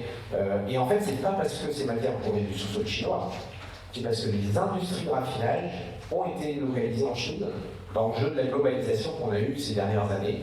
Alors, il y a un exemple célèbre, très célèbre, ce n'est pas la tentation de citer. Jusqu'en 1985, les 2/3 du marché mondial du terre rare sortaient de La Rochelle. En 2026, 100% des terres rares lourdes sortent de Chine. Donc vous voyez la bascule qu'on a pu avoir en finalement relativement peu de temps, en 40 ans, lié au fait que, bah oui, c'était compliqué une usine à La Rochelle, en plus ça produit de la terre radioactive, etc. En plus, le coût de la manœuvre était plus cher. Donc on a, je dirais, collectivement, volontairement, et sans trop se rendre compte, où ça allait nous mener, on voyait tout ça en Chine, et aujourd'hui, évidemment, on s'en mord les doigts, et l'État doit réinvestir pour essayer de relocaliser cette industrie. Alors c'est d'autant plus embêtant que, en fait, le sujet était un peu de souveraineté, la Chine aujourd'hui instrumentalise énormément ses dépendances, voire sonalise, comme dirait nos spécialistes de géostratégie, en mettant des restrictions d'exportation. Alors, elle ne ferme pas complètement les marchés, parce que c'est fermer complètement les marchés, d'abord ça serait compliqué pour elle aussi, comme pour nous. Deuxièmement, ça accélérerait chez nous le fait qu'on trouve des solutions palliatives, qu'on développe des industries alternatives, etc. Donc c'est un peu le principe du supplice chinois, c'est-à-dire qu'il pousse suffisamment, mais pas trop, pour pas que quand même ça nous pousse à pas déjà trop vite. Ça peut aller quand même jusqu'à des interdictions d'exportation sur des sujets militaires. Et aujourd'hui, ça va même jusqu'à l'espionnage institutionnalisé, en ce sens qu'aujourd'hui, si vous voulez acheter des terres rares en Chine, vous devez fournir le plan, le logis dans lequel vous allez mettre, à quoi ça va servir, qui sont vos fournisseurs. Enfin, vous avez même plus besoin de payer un service d'intelligence économique, il suffit juste de faire remplir les dossiers de licence. Donc face à tout ça, vous imaginez bien qu'il est urgent de réagir. Alors les choses ont bougé, mis beaucoup de temps à bouger. C'est un peu le rapport Varin de janvier 2022 qui a fait se réveiller le système. On a aujourd'hui les premières bribes, je dirais, des politiques sur ces sujets-là. pour d'une part savoir ce qu'on a dans notre sous-sol, parce qu'on n'en a pas la connaissance en fait, on a abandonné la connaissance minière de notre sous-sol depuis 40 ans. Donc il y a un inventaire des ressources minérales qui est en cours, qui est piloté par le BRGN. On a un fonds d'investissement public-privé porté par Infravia qui a été mis en place, qui investit dans des projets industriels, par exemple les usines de raffinage de terres rares à lac. On a une diplomatie des ressources minérales qui s'est remise en marche, sujet qui avait été abandonné par notre diplomatie depuis pas mal de temps. Donc aujourd'hui, les ambassadeurs vraiment se mobilisent sur ces sujets pour essayer de sécuriser l'approvisionnement. Et on a également, je dirais, une mobilisation de nos acteurs économiques, et j'en finirai là-dessus. Tout ça, finalement, se heurte à une réalité tenace, qui est que vous pouvez faire tout ce que vous voulez, en termes de recyclage, en termes de relocalisation de l'activité dans nos pays, etc. In fine, ça coûte toujours plus cher que le produit chinois, surtout qu'en fait, le prix du produit chinois n'est pas forcément de son valeur économique. Je dis ça parce que, par exemple, aujourd'hui, les Chinois vendent des terres rares purifiées moins cher que les terres rares brutes, donc cherchez les donc, si on n'accompagne pas finalement l'ensemble de ces démarches, de ces politiques publiques, de moyens quels qu'ils soient pour se protéger, on va dire, des acteurs extérieurs qui veulent garder leur position de monopole, ça restera extrêmement difficile. Et on le voit aujourd'hui, même des grands industriels français, certains d'entre eux préfèrent continuer à s'approvisionner en Chine malgré les risques que ça représente pour eux, parce que ça coûte quelques centaines d'euros moins cher. Le monde se résume à ça à la fin. Et donc ça nous renvoie aussi, nous, citoyens, à notre propre comportement, et savoir si on sera prêt à payer demain des budgets high-tech, et qu'ils soient un peu plus chers pour qu'ils soient produits sur le sol national et avec une vraie souveraineté sur nos filières, au risque sinon d'être pieds et poings liés, encore une fois, avec un acteur étranger qui ne veut pas nous voir disparaître, il veut juste nous conserver comme un marché qui peut continuer à vendre un certain nombre de ses produits. Voilà, je pourrais vous en dire beaucoup plus, mais je vais rester là parce que ça fait ce débat. Oui, absolument, merci.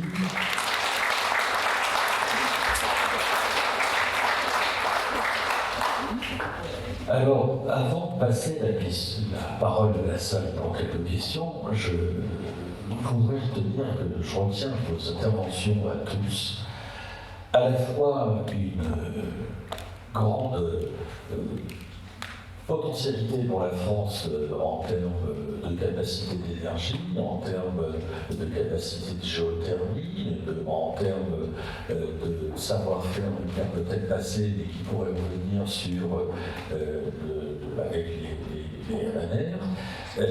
Et puis pourtant, nous vivons un supplice chinois, et puis pourtant, nous, à l'aube des échéances électorales, nous nous retrouvons en difficulté, c'est ce que vous avez dit, tous en filigrane, à cause finalement des choix faits par les prétendus élites, comme il a été dit par certains. L'idéologie aurait pris la place sur l'ingénierie, c'est ce qui a été dit également par certains. Comment en sortir ?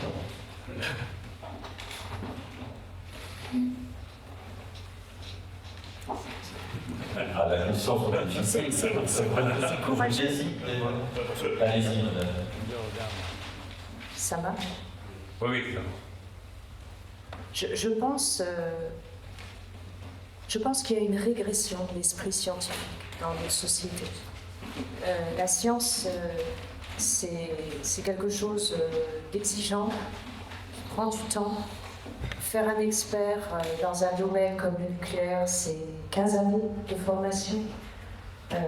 Même faire un très bon soudeur dans une entreprise nucléaire, c'est 5 ans de formation. Donc il y a dans les domaines scientifiques et de haute technologie, parce que le nucléaire c'est un domaine de haute technologie, et c'est un domaine récent, quoi qu'on en dise, 1939, ça n'a pas un siècle. Ça prend du temps, c'est exigeant, et on a malheureusement plutôt appris à nos enfants à aller très vite sur des sujets qui font gagner de l'argent et qui ne sont pas forcément ceux de la connaissance. On a énormément de... Moi, j'ai été professeur associé dans une école d'ingénieurs, avec des gens brillants, mais l'attractivité des métiers de la finance, pour eux, était très très grande. Et donc, progressivement, eh bien, on a au sein de ce que j'appelle la technocratie, qui environnent les politiques, des gens qui ne connaissent plus les sujets. Je pense vraiment, j'ai pas été assez sévère dans mon propos, mais l'incompétence qu'on rencontre partout, elle est effrayante. Moi, j'aimerais bien reprendre ce qu'a dit Pierre tout à l'heure à propos du politique. La grande démission, c'est elle est politique.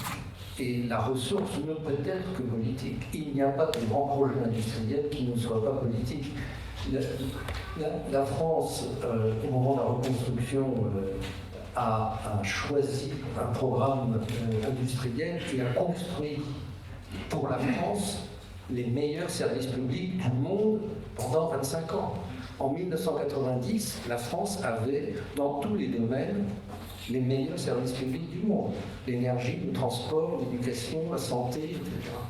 Comment est-ce que ça a été détruit? En tout cas, pour ce qui concerne l'énergie, par un délitement politique constant, quels que soient les régimes. Ça a commencé avec Mitterrand, en gros, mais ça a continué avec les régimes de droite. Progressivement, l'industrie est passée sous le contrôle, sous l'autorité du ministère de l'écologie, de la transition, je ne sais pas quoi, et c'est 40 ans de fuite en avant sur l'idée par l'antinucléarisme qui nous a été importée. Mais on s'est soumis à cet antinucléarisme. Et quand on voit aujourd'hui que la DGEC est complètement phagocytée par des organismes allemands qui sont ses voisins sur le même palier à la défense, on s'est soumis à une vision antinucléaire. Et donc, pour moi, il n'y a de ressources que dans une mobilisation politique qui conduira à une mobilisation industrielle. Et s'il y a une mobilisation politique, il y aura une mobilisation industrielle. Et pourquoi cette démission? C'est très intéressant à étudier. Au fond, on a toute cette démission sur tous les sujets avec des concessions successives à ce que, d'abord à l'antinucléarisme, mais globalement à l'idéologie de la construction européenne. Au motif de la construction européenne, on s'est soumis à une vision, au fond allemande, transmise par la Commission européenne sur l'énergie, sur la concurrence, qui a détruit le réseau de la SNCF, qui a détruit EDF, qui en gros, et qui a d'une certaine manière détruit la santé.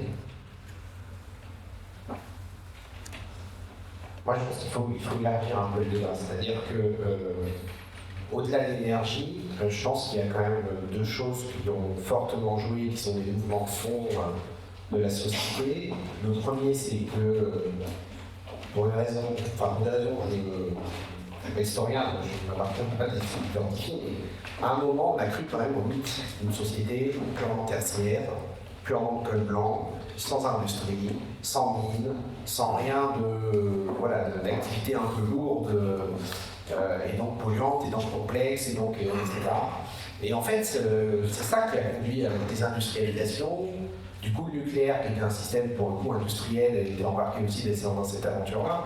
Ça a fait écho évidemment à certaines franges peut-être du pays qui ne voulaient pas le nucléaire, mais il y a aussi cette tendance de fond qui me paraît importante et qui est quand même très franco-française pour le coup, parce que la désindustrialisation n'est pas aussi poussée chez nos voisins, ce qui n'empêche pas qu'ils ont quitté le nucléaire, mais donc ça c'est un premier point qui me paraît assez structurant et qui encore une fois conduit au fait qu'on ait fermé toutes nos industries, toutes nos mines, alors qu'on a encore certaines d'entre elles étaient parmi les plus rentables, enfin les plus riches à l'échelle mondiale. Et le deuxième point qui me paraît important aussi, c'est que on a un déficit, là pour le coup c'est sans doute effectivement en politique de s'en ressaisir, de projet collectif, qui a conduit à une vision, je dirais, plus locale finalement que nationale des enjeux.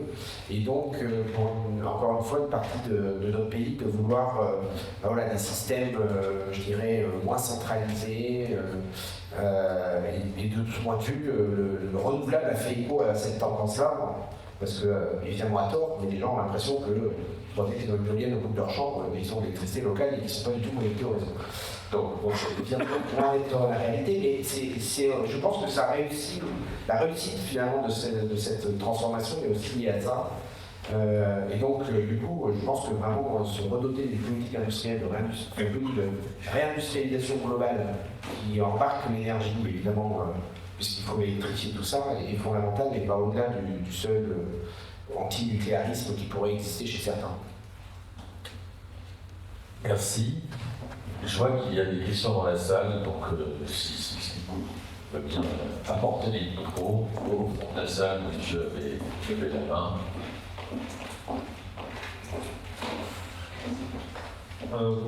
Étienne Becker vous intervient tout à l'heure sur les réseaux, mais ça ne m'empêche pas de m'intéresser à l'UNAT, à l'environnement naturel, parce que j'ai cru sentir une petite différence dans ce que disaient M. Machaut et Mme Clairboul.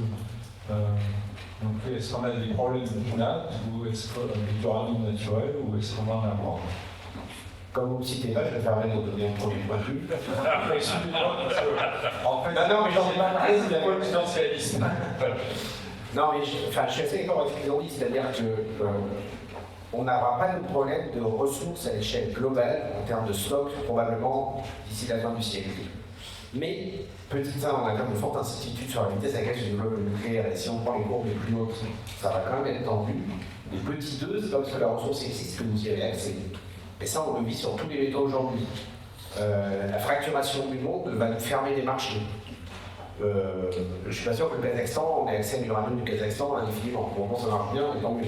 Mais voilà, il y a un certain nombre de choses qui font qu'il faut qu'on soit capable de sécuriser et de se désensibiliser à ce risque uranium.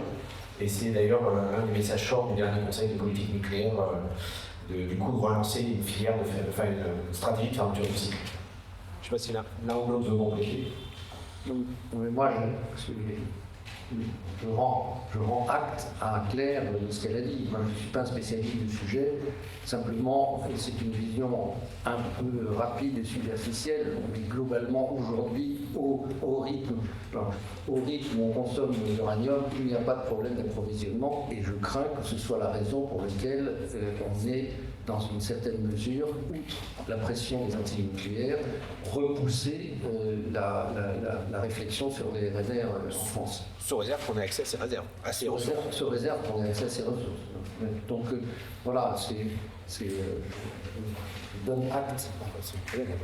Je ne veux pas redévelopper, je suis allée très vite parce que le temps était compté. Je suis parfaitement d'accord avec ce qu'a dit Christophe. Par ailleurs, sur mon site, je publie un article complet sur le sujet avec des références. Donc les articles scientifiques publiés, encore une fois, sur les flux physiques. Et quand bien même les évaluations se tromperaient de 10 à 20 ans, ça ne change absolument rien sur des appareils comme les réacteurs qui vont fonctionner au moins 80 ans. Donc bâtir une stratégie de politique nucléaire sans être certain d'avoir accès à la matière première, je trouve ça totalement lunaire. Je ne vais pas plus loin. Peut-être juste un point, parce que c'est important d'avoir en tête, on parle d'industrie au temps très long. C'est-à-dire qu'aujourd'hui, si vous dites que bingo, on va, c'est une priorité nationale, fermons cycle, faisons des RNR, etc. Ouais, pour 2080, il est urgent de partir, quoi. Ce que je veux dire par là, il faut avoir conscience que c'est extrêmement long, il faut reconstruire le culture industriel, donc on va s'imaginer qu'on va pouvoir changer la trajectoire comme ça en quelques années. Je voudrais juste poser cette question. Merci beaucoup. J'aurais une question pour le VRGM en particulier. Parce que pour une fois à Paris, dans un colloque de portée nationale, on fait allusion à Outre-mer. C'est vraiment tout ça la même chose, sur l'identité des ressources aussi. Il y a deux fantasmes, deux points qui tournent indéfiniment autour des élus parlementaires d'outre-mer, des villes économiques là-bas. C'est la question des ressources du fond des océans, de la France qui dispose grâce à l'outre-mer, le deuxième espace maritime mondial, et la question de l'actualité en Guyane sur les possibilités de ressources pétrolières qui ont été observé comme ministre par le décennies du gouvernement récente, et qui donne d'immenses frustrations alors que l'identification des ressources n'est pas allée jusqu'au bout. Et je reviens donc à la question de la scientifique et du fait qu'on ferme des portes avant même d'avoir mesuré la portée possible de ces ressources. Comment voyez-vous cet enjeu outre-mer pour la France, pour le BRGM, pour le Guyane en particulier, et effectivement, Alors d'abord pour dire que nous sommes très présents à l'outre-mer, parce que nous avons des directions, nous, dans toutes les régions de France, et en particulier sur tous les territoires ultramarins, avec un rôle très fort dans ces territoires où nous avons l'occasion d'aller régulièrement. Sur les grands fonds marins, oui, il y a des ressources dans les grands fonds marins, ça c'est sûr. Aujourd'hui, la position, je dirais, partagée des acteurs et des experts français, c'est de dire que in fine, l'exploitation de ces ressources ne sera pas plus simple de faire au fin fond de la Creuse, si vous permettez l'expression. Ce que je veux dire par là, c'est qu'il y a un peu un mythe de croire que ça va être plus simple, plus facile et tout. Nous, les évaluations qu'on a pu faire ne montrent pas du tout ça. En termes d'empreinte environnementale, probablement pour le il n'y aura pas du tout, voire ça sera pire que si on faisait ça à terre. En fait, le seul aspect sur lequel vous pouvez gagner, c'est qu'il y a moins de voisins qui pourront manifester, et ça sera plus compliqué, et donc c'est pas une bonne raison. Donc aujourd'hui, la position française, c'est très clairement de dire qu'il faut continuer à travailler sur ces ressources pour mieux les connaître, mieux les comprendre, mieux comprendre ces écosystèmes qui sont particulièrement riches et dynamiques. Par contre, de mettre un veto sur l'exploitation industrielle, d'autant que, encore une fois, pour la plupart des ressources, en fait, elles existent dans nos territoires. Assumons le fait que nous avons besoin de mines et qu'il faut réouvrir des mines plutôt. C'est ça la question. Sur les territoires ultramarins, oui, vous avez raison, il y a des territoires ultramarins qui, pour certains d'entre eux, sont particulièrement riches. Et la Guyane en fait partie, c'est évident, à la fois à terre et offshore, et riche à la fois sur la partie ressources minérales, métaux, il y en a beaucoup de métaux probablement en Guyane, et on travaille actuellement dans l'inventaire national pour mieux les caractériser. Et puis, effectivement, il y a la fameuse question des réserves hydrocarbures offshore. Pour ceux qui ne connaissent pas la petite histoire, le Suriname juste à l'ouest en a trouvé, le Brésil juste à l'est en a trouvé, et côté français, suite à la loi de 2017, on a arrêté les recherches. Donc il est probable, mais ça relève, c'est juste de la probabilité, mais il est probable qu'il y en a également au droit de la Guyane. Mais là, après, je dirais que c'est un débat politique, une décision politique de réouvrir cette possibilité de pouvoir explorer, voire exploiter les ressources hydrocarbures sur le territoire national plutôt que de toutes les importer. Je me permets juste d'ajouter des choses. Il y en a beaucoup au Guyana également qui a un. Oui, Guyana encore après. Exactement. Après, il faut imaginer qu'on ne comprend pas très bien pourquoi il y aurait juste un trou là. Mais bon.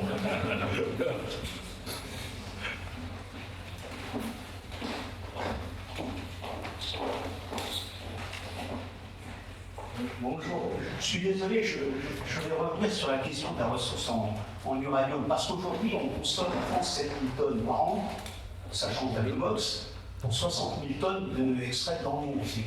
Donc la France, moins de 20% de la population mondiale, 11% de la consommation, de la production mondiale d'uranium. Donc, je dis, dans les projections plus sérénées, où on a 100 gigawatts en 2026, en 2060, pardon, on monte à 10 000 tonnes, je pense. Donc, on ne peut pas rester neutre sur cette question du passage de la transition vers le nucléaire durable.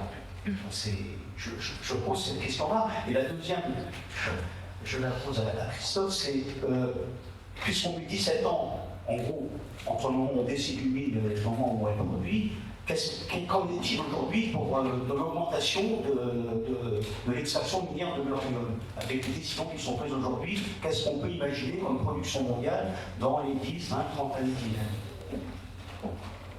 Je vais commencer à répondre, puis je passe un micro. Sur la partie production d'uranium, aujourd'hui, donc après la période, il y a eu beaucoup d'investissements sur l'exploration que mentionne Claire tout à l'heure, les niveaux d'investissement ont beaucoup été réduits. Ils sont insuffisants pour anticiper une croissance de la production à la hauteur des besoins. Si jamais le rythme de développement tel qu'il est escompté par la Chine et l'Asie au sens large se confirme. Et donc, quand vous regardez les projections, par exemple le fameux Red Book de l'AIE, vous voyez qu'à la fin du siècle, effectivement, selon les scénarios, potentiellement ça diverge. D'où la décision, encore une fois, du Conseil de politique nucléaire de dire qu'on doit se désensibiliser là-dessus et ne plus avoir besoin de ressources d'uranium étrangères à la fin du siècle. Et donc ça veut dire rapide. Oui, je reviens quand même sur ce scandale. N'oubliez pas, on a 350 000 tonnes d'uranium-238 sur le sol chez nous. Il faut vraiment avoir ça en tête, ce qui constitue, si on ne l'utilise pas, un véritable gaspillage. Là, pour le coup, c'est très très clair. Il y a ce rapport très intéressant sur lequel je suis passée très vite, mais que je cite abondamment dans quelques articles, qui a été fait par le laboratoire de géophysique fédérale aux États-Unis, qui a audité les 131 mines actuellement en exploitation et qui a recensé tous les problèmes croissants d'ailleurs d'exploitation aujourd'hui à cause des normes environnementales, des problèmes dans les mines, des questions d'inondation, etc., etc. Donc, je veux dire, ça interroge de voir à quel point on a du mal à prendre en compte cette réalité que l'uranium naturel, eh bien, la ressource est limitée et on a en gros eu accès à ce qui était le plus facile en termes d'accès. On va, avant la fin du siècle, avec la croissance du parc mondial, quitter la zone où l'uranium est récupérable sans aucune difficulté pour aller sur un uranium qu'il sera beaucoup plus difficile de récupérer.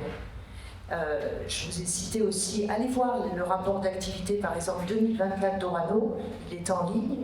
Vous comptabilisez les avoirs miniers, vous comptabilisez les avoirs sur les sites où la ressource est spéculative. Vous prenez en compte le fait que le Niger est encore dans les comptes d'Orano, alors que vous savez qu'on n'y a plus accès, et vous faites le calcul. Vous voyez qu'on arrive aux mêmes problématiques de commencement de difficultés, pour ne pas prononcer ce mot de pénurie, qui pourtant, vu le poids de la France dans le monde, sera réel, parce que je ne pense pas que la Chine sera généreuse de la ressource face à la France. Je veux dire, c'est quoi une politique nucléaire qui ne tient pas compte de ça? Je pense qu'effectivement, le Conseil de politique nucléaire reste sur des affirmations un peu nébuleuses, on ne comprend pas bien ce qui a été décidé, mais il y a en son sein un certain nombre de personnes, notamment le haut-commissaire Vincent Berger, qui a très bien compris le problème, et qui l'a regardé de son côté de très près aussi. Il ne faudrait pas que le fait de défendre un programme nucléaire traditionnel ou pressurisé soit ressenti ou devienne conflictuel ou en tout cas concurrentiel avec le développement de la recherche sur et de la remise en service d'une filière RNR sur le générateur. C'est évident que ce n'est pas le cas. Donc, moi je pense qu'il ne faut pas non plus, je veux dire, les prévisions de la IEA quand on parle de long terme, les prévisions de la IEA sur un parc qui aurait triplé, ou les engagements de pays, et même van der Leyen, le jour de l'accord sur le triplement du parc d'ici 2050, alors, franchement, on peut y croire, mais comme on disait tout à l'heure, c'est des choses à long terme. Et donc, je pense qu'il faut effectivement reprendre le plus rapidement possible le développement du réacteur à neutrons rapides, la recherche et la mise en service. Je rappelle quand même qu'on a lancé le programme nucléaire en France au début des années 70, puis le Crémanville a été lancé au début des années 80. Et donc, il faut peut-être mettre encore 30 ans pour le faire. À l'époque, il suffisait de 10. Bon, bien sûr, les temps ont changé. Et donc, encore une fois, il y a urgence à s'y remettre. Ce qui s'est passé à la fois dans la fermeture de Crémanville et l'arrêt d'Astrid est un scandale national, un scandale politique national. Il y a urgence à revenir dans une politique volontariste dans le domaine. Je pense qu'il ne faut pas non plus dramatiser la situation. La France a 10% plus de 10% du parc nucléaire mondial, elle a moins de 10% de la consommation d'uranium, c'est pas scandaleux.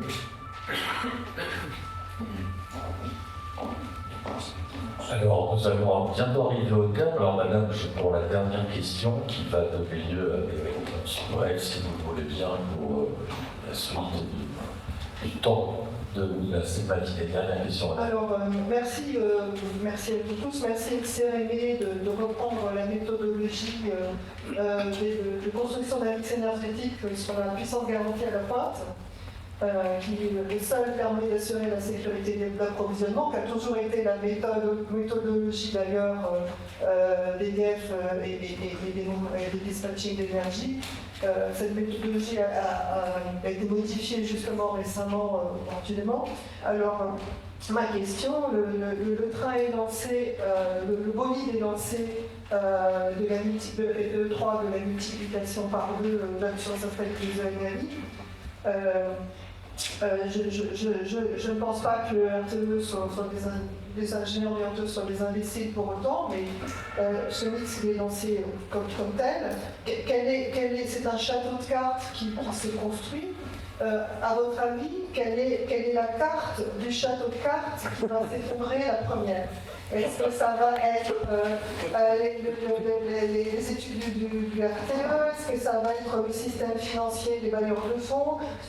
Est-ce que ça va être des instituts type BlackRock qui vont se retirer comme au Brésil? Est-ce que ça va être la politique qui, elle, suit quand même les grands mouvements financiers et qui a bien du mal à être courageuse et souveraine? Qu'est-ce que vous en pensez? Qui va nous annoncer la catastrophe? M. Maginot? Ça dépend de la catastrophe pour qui, au contraire, la catastrophe de la libération. Moi, je pense qu'aujourd'hui, il y a une lutte de temps entre les intérêts financiers des promoteurs de renouvelables et les politiques qui sont liés, et puis la réalité. Et moi, je pense que la première carte qui va s'écrouler, c'est la capacité des promoteurs en question à répondre à des appels d'offres à des prix raisonnables, ou en tout cas accessibles pour l'éolien flottant. Et donc, c'est probablement là que... Et donc, les appels d'offres qui sont lancés aujourd'hui, qui doivent être attribués en février 2027, je ne suis pas sûr qu'ils seront... Enfin, j'espère, en tout cas, c'est pas une prévision, c'est une espérance, un espoir qu'ils ne seront pas attribués avant avril 2027. Eh bien, merci beaucoup pour cet développement, pour cette table ronde. Avant de laisser la tribune, je voulais vous proposer à tous les trois, parce que l'heure est grave, parce que vous êtes plein d'optimisme, dans un slogan, nous donner envie d'agir. Un slogan, quelques mots. Ah oui, je ne vous avais pas posé cette question.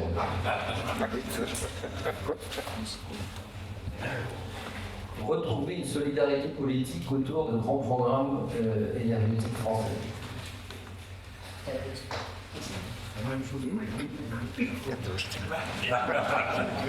L'idée n'est pas de mettre en difficulté avec cette question piège. Je dirais retour à la raison, préalable à la vision politique indispensable. Remettre la rationalité et la question des ressources dans le débat, parce qu'il y amènera à prendre des chemins peut-être un peu différents. Merci beaucoup.